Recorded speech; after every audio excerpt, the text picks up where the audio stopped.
Hello everyone. This lesson is about evaluating functions. Example number 1, it's a linear function. Let f of x equals 5x minus 6. Find f of 4. So for our solution, we will just substitute x with 4. So that means f of 4 equals 5 times 4 minus 6. And 5 times 4 is 20, minus 6, that's 14. So this is our answer. So that means if x equals 4, f of x equals 14.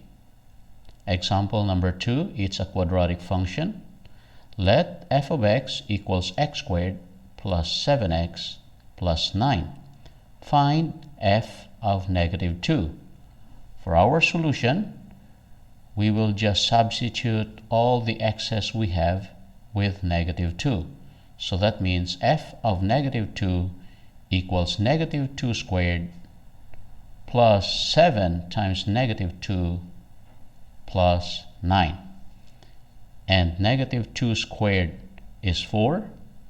7 times negative 2 is negative 14. Then we have here plus 9.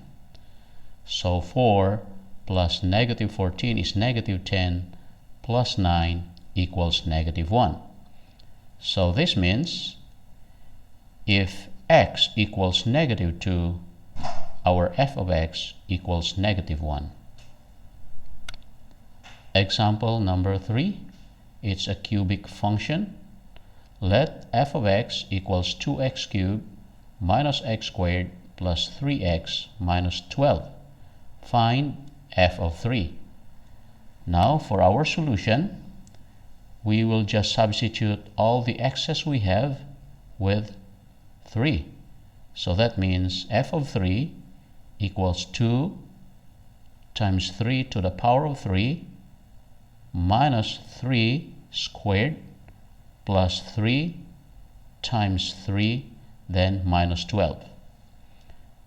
2 times 3 to the power of 3 is 54.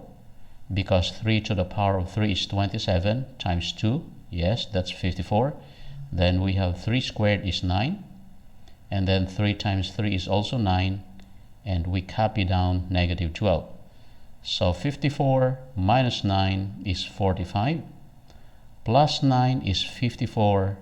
Then minus 12, that's 42.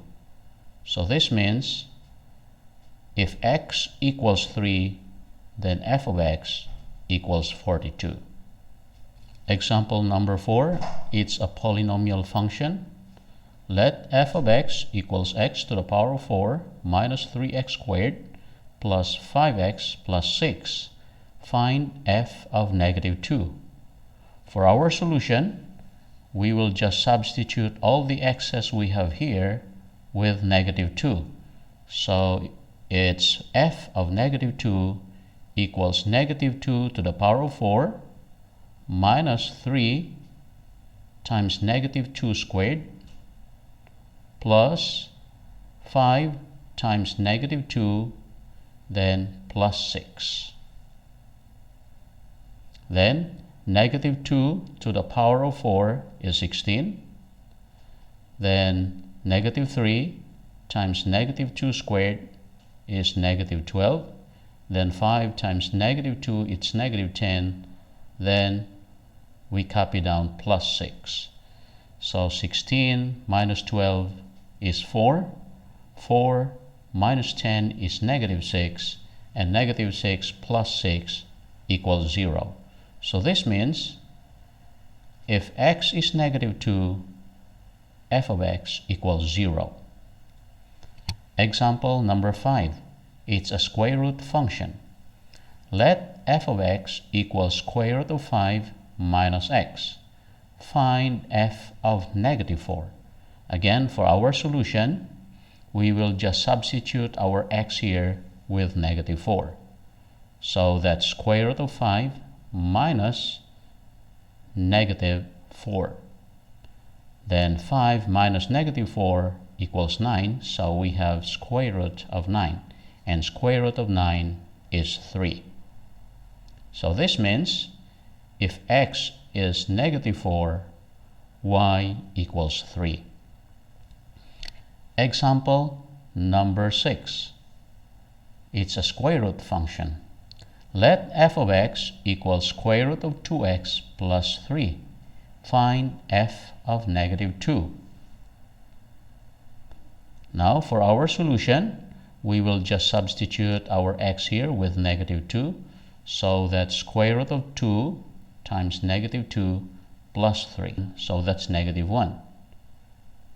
So we know that a negative number has no square root, so this means if x is negative 2, then our f of x does not exist. Example number 7. It's a rational function. So let f of x be equal to x plus 3 over 3x plus 4. Find f of 2.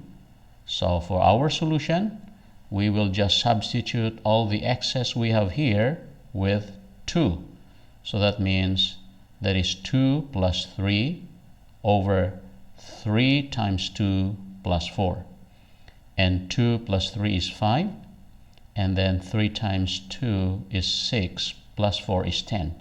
So we have 5 over 10. Simplifying 5 over 10, we have 1/2. So this means if x is 2, our f of x is 1/2. Example number 8. It's a rational function. Let f of x be equal to 2x plus 1 over x plus 3. Find f of negative 3.